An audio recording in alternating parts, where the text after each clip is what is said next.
is an incredible volunteer. Her time precedes my time there, but she's always been super consistent and always helping out even at a moment's notice with things around the clinic. And it's always been clear that Annie's why is intact. She is very grounded in why she does this work, and I've always been impressed with that and really humbled by that. And so I think that she's more than deserving. I'm so happy to be with you here today.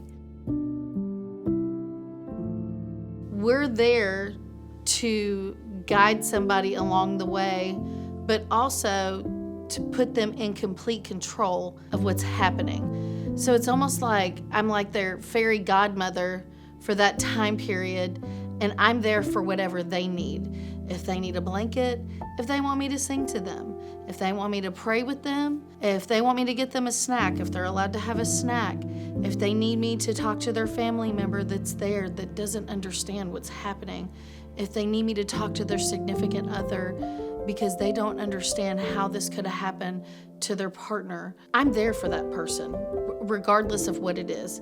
Even if they come in with a minor child with them and they're having an exam done and I'm sitting out there entertaining their kid, we're watching TV or doing things, it's whatever is needed in that moment, that's what I'm gonna do, anything.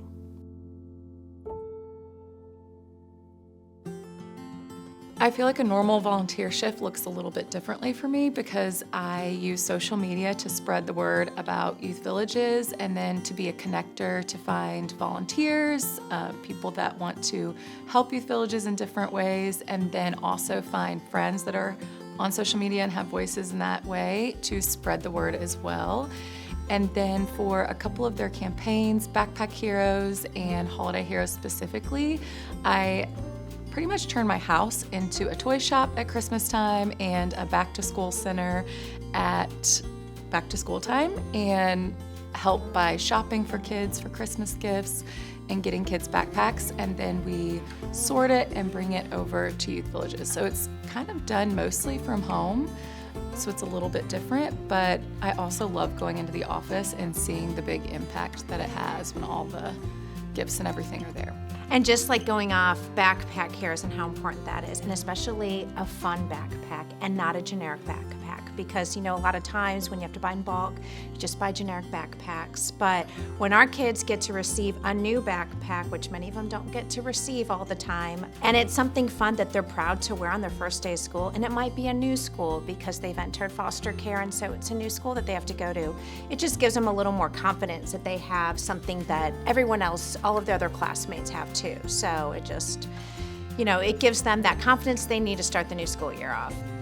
My mom and sister are both teachers, and since I've been doing this, they've told me the difference that they see in students that come into the year with everything they need and a new backpack and the supplies that they need, and how that helps them for the rest of the whole year and how it just sets them up for success. And the ones that don't necessarily have that, it's kind of a ding to their confidence when they're starting the year out like that. And so it may sound like a little thing, just getting a new backpack instead of a hand-me-down, but really it's more than the backpack. It's all the confidence that brings those kids, and I think it's a great way to start the school year. So I really believe in that mission.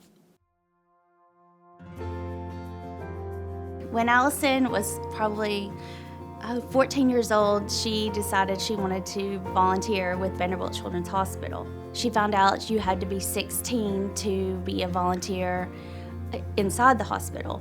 So she checked in to other ways that she could be a volunteer, and she found out about the Red Wagon Project. And so she decided one day, Mom, I'm gonna have a benefit sale for Vanderbilt Children's Hospital. And so she contacted the neighbors, friends, just people in the community. She reached out to just anyone, everyone. She put up signs, and before you know it, she was having her first benefit sale, and she has so many people come from the community that love to help and want to be involved. She will be having her 10th sale coming up soon, and people contact her all year long.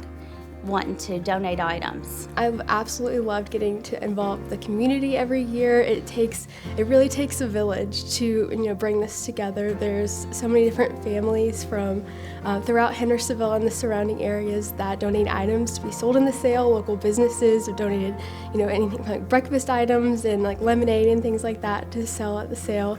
And so it really is everyone pulling together to make a difference, which is actually the slogan of the Red Wagon Project. As soon as I was old enough, I started volunteering with patients at the hospital through their Strobel program, which is Summer Teen Volunteer, and I've continued volunteering there ever since. Throughout high school and my undergraduate years at Vanderbilt, and now after I've graduated, I continue to volunteer there, and I really love getting to kind of make the hospital like a child-friendly environment and getting to be part of that personal side of medicine and that touch where it can be a very stressful time for these patients and their families, and just getting to be a small part of that and hopefully brighten their hospital stay a little bit. Always, it's the highlight of my week.